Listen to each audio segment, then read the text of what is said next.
जय जोहार, जय हिंद। मैं पुष्पेंद्र ज्ञान कोरिया एकेडमी के यूट्यूब चैनल में आपका स्वागत करता हूं। आज हम करेंगे प्रस्तावना के 25 क्वेश्चन। स्टार्ट करते हैं पहला क्वेश्चन से। Who describe preamble as identity card of constitution?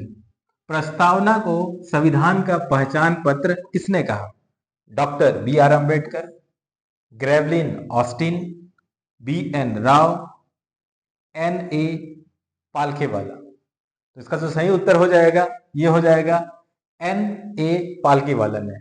B N Rao आप जानते हैं ये कॉन्स्टिट्यूशन असेंबली के एडवाइजर थे, ड्राफ्टिंग कमेटी के चेयरपर्सन थे। Doctor B R Ambedkar, Granville Austin जिन्होंने कहा था कि फेडरलिज्म के बारे में बताया था, कोऑपरेटिव फेडरलिज्म के बारे में बताया था।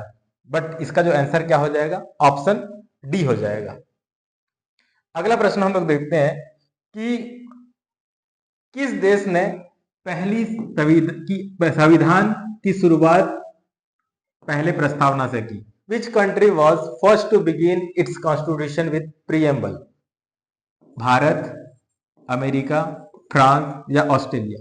तो संविधान की जो शुरुआत प्रस्तावना से करने वाली पहली जो कॉन्स्टिट्यूशन थे या कंट्री थे वो था यूएसए, अमेरिका। अगला प्रश्न हम लोग देखते हैं, भारतीय संविधान की प्रस्तावना किसके द्वारा पारित उद्देश्य प्रस्ताव पर आधारित है?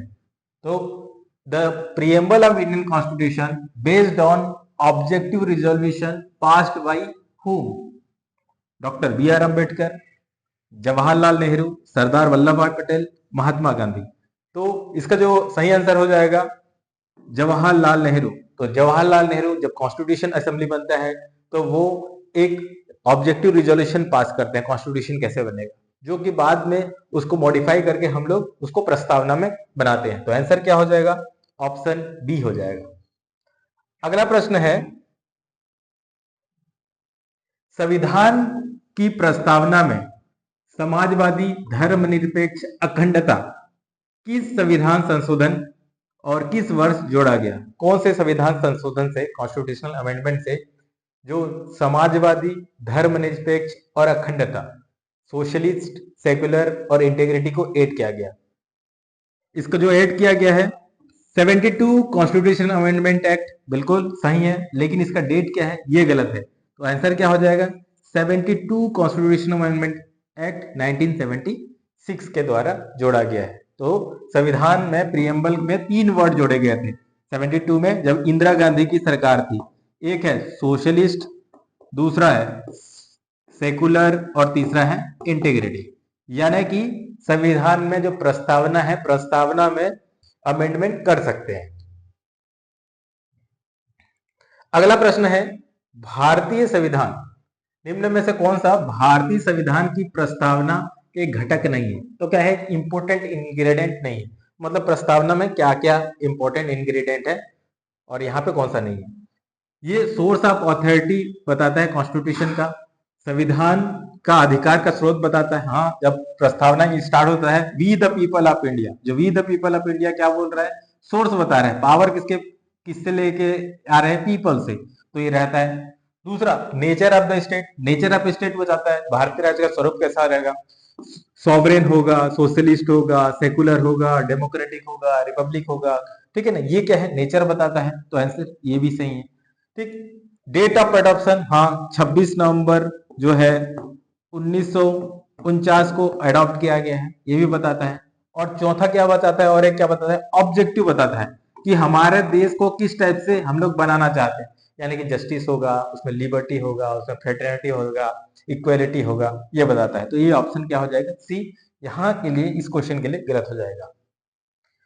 अगला प्रश्न है, प्रियम्बल में, सब प्रस्तावना में, संविधान के प्रस्तावना में भारतीय राज्य का स्वरूप का सही क्रम है।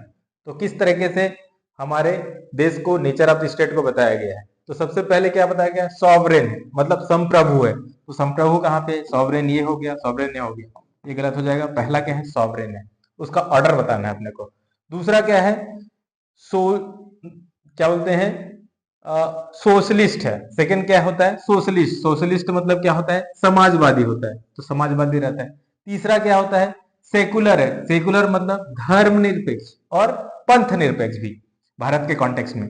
और तीसरा है लोकतांत्रिक है। चौथा गणराज्य है। तो भारत क्या है कि संप्रभु है, मतलब इसके ऊपर कोई जोर जबरदस्ती नहीं कर सकता, जो डिसीजन है हम लोग खुद लेंगे। समाजवादी है मतलब रिसोर्सेस का सब के ऊपर अधिकार रहेगा, और पब्लिक और प्राइवेट सेक्टर भी रहेंगे यहाँ पे।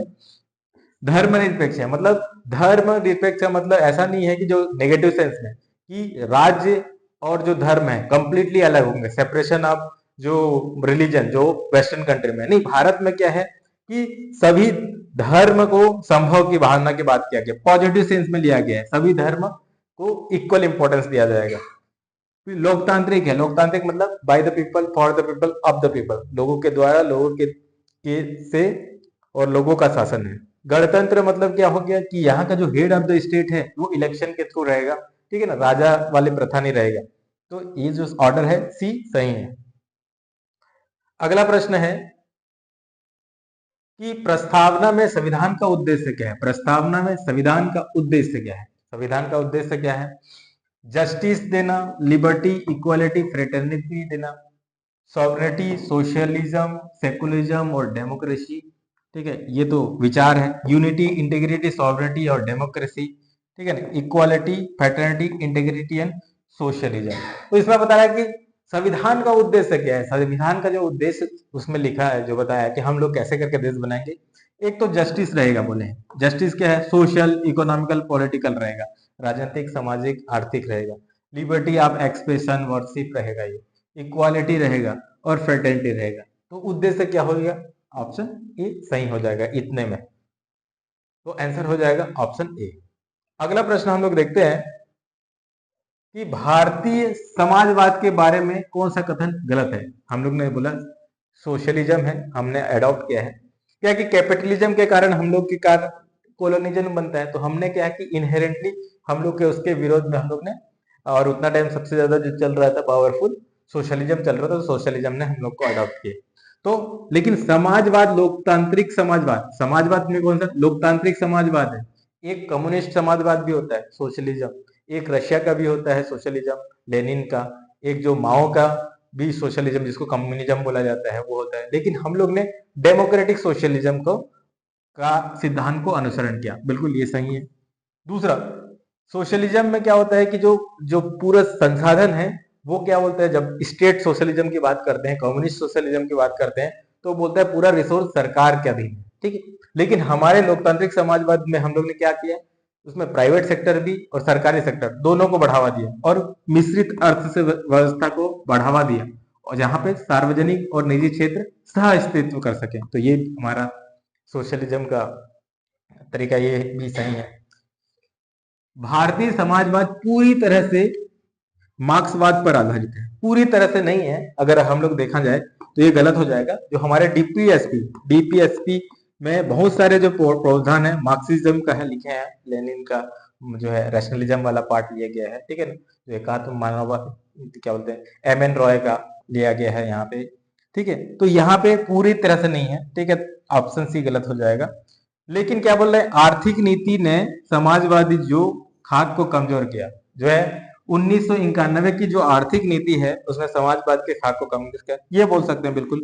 1991 में जब समाजवाद जो है उसका जो चरण खत्म होता है, ठीक है ना, यूएसएसआर के विघटन के बाद हम लोग का में भी ग्लोबलाइजेशन का एक एरा आता है, जिसके कारण समाजवाद का जो जो खाक है थोड़ा कमजोर हुआ है। तो ऑप्शन डी भी सही है। तो आंसर क्या हो जाएगा? गलत कौन सा है? ऑप्शन सी हो जाएगा। अगला प्रश्न है, भारतीय धर्मनिरपेक्षा के निरपेक्षता के सबसे अच्छा वर्णन क्या है? कि भारत का जो सेकुलरिज्म है उसका सबसे अच्छा वर्णन क्या है? ठीक, complete separation of religion and state नहीं है, भारत का नहीं है, कंप्लीट सेपरेशन नहीं है। जब जरूरत पड़े तो सरकार हस्तक्षेप भी करता है, ठीक है, बहुत जगह पे एक्टिवली इन्वॉल्व भी होता है, जैसे कि राम मंदिर टेम्पल में भी कई जगह पे हम लोग का इन्वॉल्वमेंट देखे हैं। वैसे मोदी जी अजमेर दरगाह भी चादर भेजते हैं, ठीक। तो बोल सकते हैं कि पूरी तरह से तो हम लोग का सेपरेशन नहीं है, कंप्लीट सेपरेशन नहीं है, इंटरलिंकिंग है, ठीक है। सभी धर्मों के प्रति समान सम्मान और धार्मिक सौहार्द के लिए राज्य का समर्थन है, बिल्कुल सही है। ये भी सही है। और बहुत सबके लिए समान, सभी धर्मों के लिए प्रति समानता, सम्मान और धार्मिक सौहार्द की बात है। ठीक है, एक रिलीजन को प्रमोट करना ये कुछ नहीं है। सप्रेशन ऑफ दूसरे रिलीजन का प्रैक्टिस को सप्रेस करना ये गलत है। तो ऑप्शन क्या है, डी सबसे अच्छा। ठीक, अगला प्रश्न हम लोग देखते हैं कि भारतीय लोकतंत्र के बारे में। भारतीय लोकतंत्र के सबसे अच्छा वर्णन कौन सा करता है, इसमें से कौन सा सबसे अच्छा वर्णन करता है? Direct participation of citizen in law making, कानून निर्माण में नागरिकों की प्रत्यक्ष भागीदारी होती है। ठीक है, प्रत्यक्ष भागीदारी नहीं होती, अप्रत्यक्ष भागीदारी होती है, क्योंकि जो लोग हैं वो अपना कैंडिडेट चूज करते हैं। तो इलेक्शन होता है, जैसे एमपी बनाते हैं और एमएलए बनाते हैं, और ये जो एमपी एमएलए, ठीक है, डायरेक्ट नहीं के द्वारा ये नियम कानून बनाते हैं। तो ये ऑप्शन ए गलत हो जाएगा। ठीक है, रूल बाई हेरिडेटरी मोनार्क, वंशानुगत राजशाही का द्वारा शासन, ये तो नहीं है, बिल्कुल नहीं है। ठीक है, आज इलेक्शन होता है, कैंडिडेट खड़ा होता है। तीसरा, one party rule with in a limited election, one party rule नहीं, मल्टी रूल है हमारे यहाँ। ठीक है ना, अलग अलग पार्टी चुनाव में लड़ते हैं। ये है, हो जाएगा, इंपॉर्टेंट हो जाएगा ये। सार्वभौमिक वयस्क मताधिकार के साथ साथ प्रतिनिधित्व लोकतंत्र, रिप्रेजेंटेटिव डेमोक्रेसी है, अलग अलग पॉलिटिकल पार्टी हैं, सब लोग फिर आते हैं, शासन करते हैं। ठीक है, तो ऑप्शन सी सही हो जाएगा। अगला प्रश्न है, भारतीय गणराज्य के बारे में कौन सा कथन गलत है? भारतीय गणराज्य के बारे में कौन सा कथन गलत है? गलत है बताना है। ठीक, पहला, राष्ट्रपति 5 वर्षों के लिए अप्रत्यक्ष रूप से चुने जाते हैं, बिल्कुल सही है। प्राइम मिनिस्टर प्रत्यक्ष तरीके से चुने जा सकते हैं, बोल सकते हैं, क्योंकि लोग द्वारा चुनते हैं, पहले वो एमपी रहता है, फिर उसके बाद वो एमपीओ में एमएलए बनते, पीएम बनते हैं। लेकिन राष्ट्रपति अप्रत्यक्ष रूप से चुनाव की जाती है और 5 साल के लिए रहता है, तो ये तो सही है। दूसरा, sovereignty lies with the people, जो संप्रभुता है जनता पे निहित होता है, बिल्कुल। पावर जो है, जो सॉवरेनिटी है, पीपल के पास रहता है। चुनाव के थ्रू क्या है, अपने रिप्रेजेंटेटिव में पहुंचते हैं और वो गवर्नमेंट बनाता है, ये भी सही है। तीसरा, नो हेरिडिटरी पोजीशन एग्जिस्ट, कोई हेरिडिटरी पोजीशन नहीं होता है, सबके लिए गवर्नमेंट जॉब है, तो आपका क्या बोलते हैं, और एमपी एमएलए है तो चुनाव लड़ना पड़ेगा, ये भी सही। Privilege class exist in public office, ये गलत हो जाएगा। प्रिविलेज को खत्म ही करना है तो आपका गणतंत्र है, तो ये वाला ऑप्शन सी गलत है। अगला प्रश्न है कि भारतीय संविधान के प्रस्तावना में उल्लिखित न्याय की अवधारणा कौन से प्रकार से किया गया है? तो न्याय किस टाइप का, जस्टिस जो बोलते हैं, फेयरनेस जो बोलते हैं, वो किस टाइप का फेयरनेस और न्याय की बात की गई है? तो ये कौन सा, हम लोग का जो जस्टिस है वो है सोशल, पॉलिटिकल, इकोनॉमिक जस्टिस के बारे में बात की गई है। ठीक है, तो आंसर क्या हो जाएगा इसका, ऑप्शन डी हो जाएगा। तो सामाजिक, आर्थिक, राजनीतिक जो न्याय की बात की गई है, आर्थिक न्याय की बात किया जाए तो बोले क्योंकि असमानताएं जितना हो कम हो। राजनीतिक जो न्याय की बात करी जाए तो हर एक व्यक्ति को कैंडिडेट इलेक्शन लड़ने का अधिकार है और अपना पार्टी बना सकता है। उसके बाद सामाजिक न्याय की बात करें तो जितना भी जो हम लोग का हिस्टोरिकल जो इनजस्टिस हुआ है उसको हम लोग नजरअंदाज नहीं कर सकते। तो आंसर क्या हो जाएगा, सोशल, इकोनॉमिक और पॉलिटिकल जस्टिस की बात की गई है, तो डी हो जाएगा। अगला प्रश्न, भारतीय संविधान की प्रस्तावना में स्वतंत्रता का क्या अर्थ है? स्वतंत्रता का क्या अर्थ है? स्वतंत्रता, लिबर्टी का सभी कानूनों और प्रतिबंधों की अनुपस्थिति। दूसरा, freedom to act without any limitation, बिना किसी सीमा के कार्य करने की स्वतंत्रता। नहीं, लिमिटेशन है। ठीक है ना, फ्रीडम क्या है कि बहुत जगह पे आपका फ्रीडम को लिमिटेड कर सकता है, ये पूरी तरह से अनलिमिटेड नहीं है, तो ये इसको गलत हो जाएगा। ठीक, और दूसरा, absence of all loss and restriction, कोई लॉ नहीं है, सभी कानूनों और प्रतिबंधों की अनुपस्थिति। नहीं, कानून है हमारे पास, ठीक है ना, और आपको हर चीज लॉ के अंडर ही करना है, जो लिबर्टी।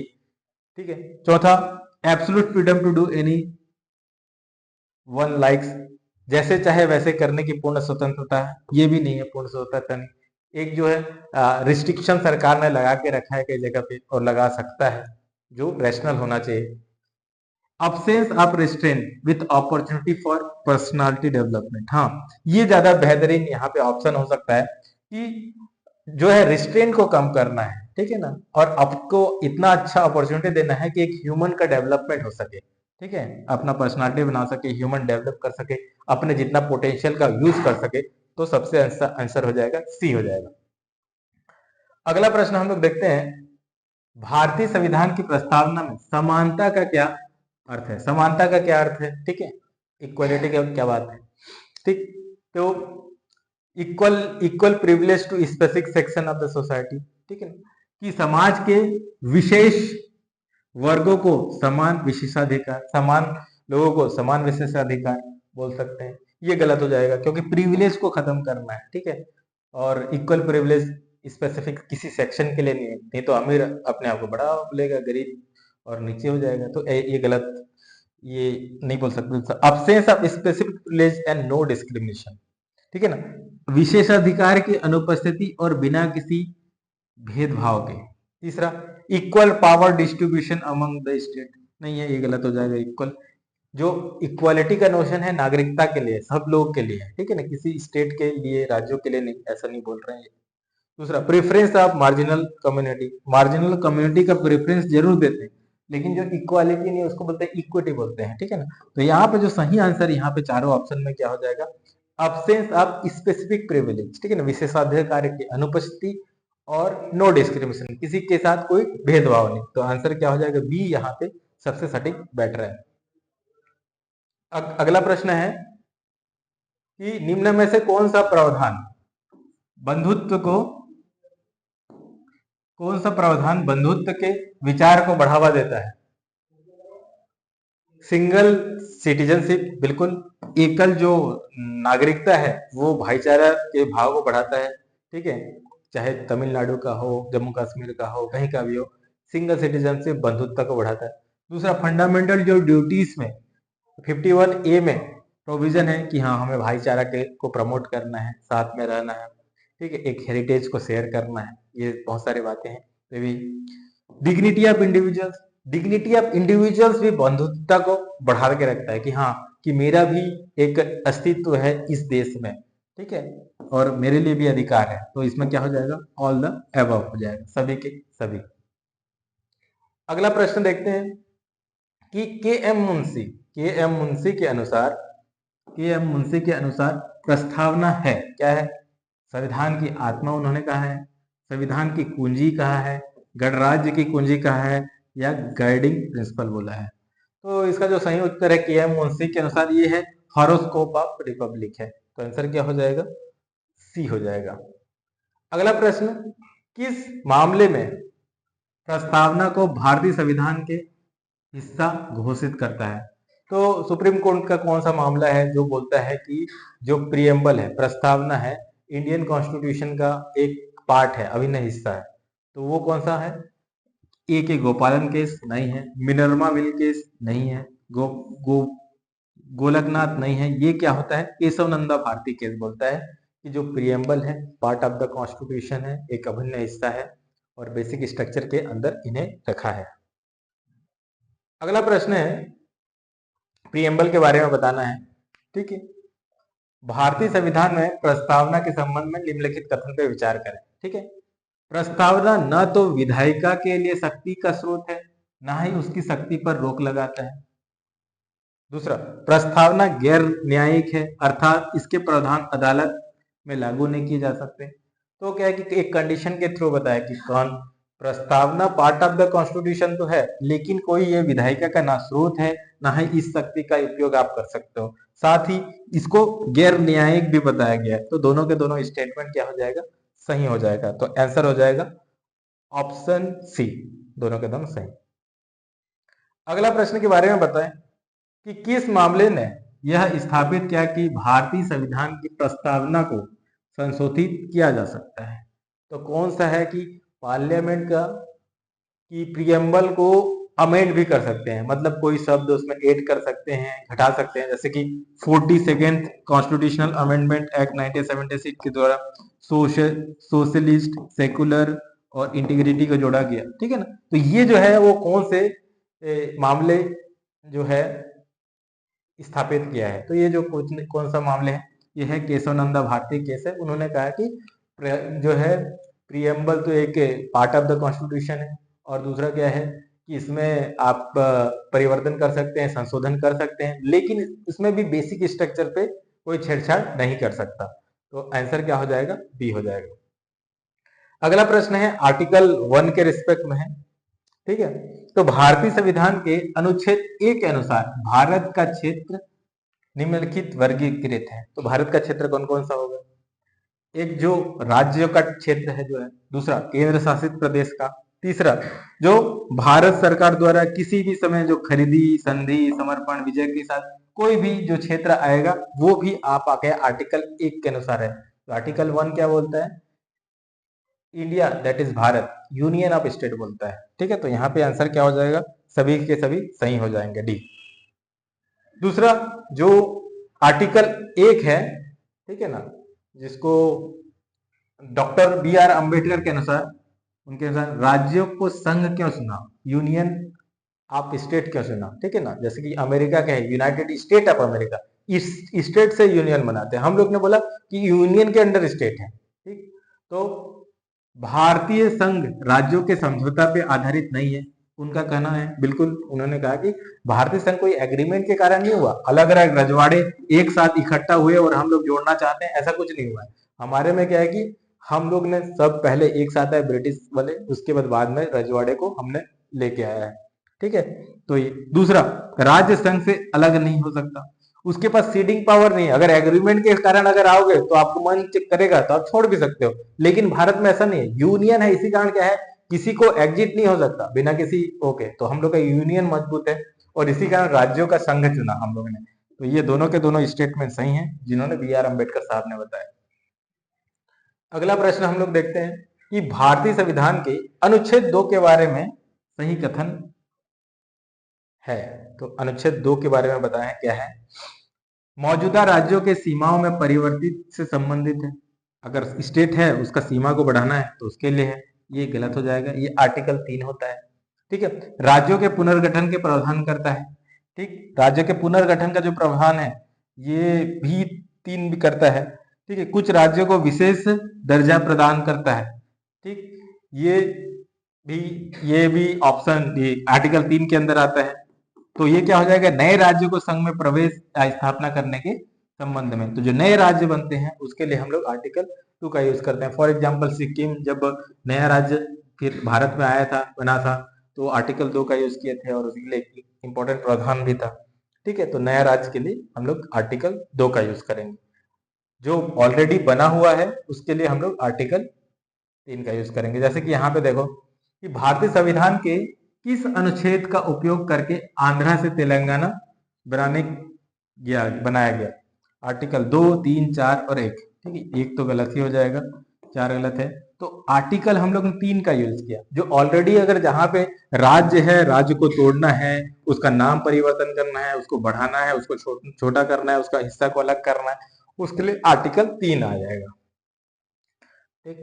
अगला प्रश्न है भारतीय संविधान के अनुच्छेद 3 के तहत राज्य पुनर्गठन के संबंध में विधेयक संसद पेश करने के लिए कौन सा शर्त आवश्यक शर्त कौन सा है? तो आर्टिकल 3 के अनुसार जो नया राज्य बनाने के लिए आपको विधेयक पारित करने की एक इंपॉर्टेंट शर्त कौन सा है? कि अप्रूवल होना चाहिए प्राइम मिनिस्टर का, गलत हो गया। अप्रूवल होना चाहिए chief minister of concerning state का, ऐसा कोई जरूरी नहीं है, ठीक है। जो राष्ट्रपति प्रायर रिकमेंडेशन ऑफ द राष्ट्रपति होना चाहिए, ये जरूरी है कि राष्ट्रपति का पूर्व सिफारिश के बाद ही आपको विधेयक पेश करते हैं। ऑप्शन सी सही है।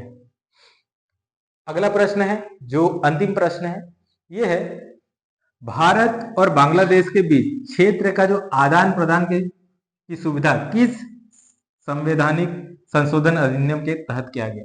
तो अभी क्या है कि कुछ साल पहले क्या है कि मोदी सरकार के अंतर्गत ही भारत और बांग्लादेश के बीच बहुत सारे जो क्षेत्र है वो उसमें डिस्प्यूट था और एक दूसरे में एक्सचेंज किए। तो एक्सचेंज करने के लिए जो अनुच्छेद जो जो कॉन्स्टिट्यूशन अमेंडमेंट किए तो उसका कौन सा अमेंडमेंट था? तो इसका जो सही उत्तर हो जाएगा, जो अमेंडमेंट जो था वो था 100th कॉन्स्टिट्यूशन अमेंडमेंट एक्ट था 2015 में, ठीक है। उसके तहत हम लोग ने आदान प्रदान किया। 99 जो कॉन्स्टिट्यूशनल अमेंडमेंट है, ये तो क्या हो जाएगा, एनजीएसी के लिए था, नेशनल जुडिशियल अपॉइंटमेंट कमीशन के लिए था। ठीक, 101 जो कॉन्स्टिट्यूशनल अमेंडमेंट है आपको पता होगा, ये जीएसटी के लिए था, जीएसटी के लिए। 102 कॉन्स्टिट्यूशनल अमेंडमेंट एक्ट है जिसको बोलते हैं ओबीसी के लिए कमीशन बनाने की बात किया गया, अदर बैकवर्ड क्लास के लिए कमीशन की बात की गई। तो यहाँ पे जो आंसर क्या हो जाएगा, सही क्या हो जाएगा, 100 कॉन्स्टिट्यूशनल अमेंडमेंट एक्ट। तो यहाँ से तो हमने 25 क्वेश्चन कंप्लीट किया प्रस्तावना से। तो अगर कंटेंट अच्छा लगा होगा तो लाइक कीजिएगा, अगर सब्सक्राइब नहीं किए हैं तो सब्सक्राइब कीजिएगा और अपने दोस्तों को शेयर करिएगा। और पीडीएफ प्राप्त करने के लिए आप टेलीग्राम चैनल पे ज्वाइन कर सकते हैं। थैंक यू, जय हिंद।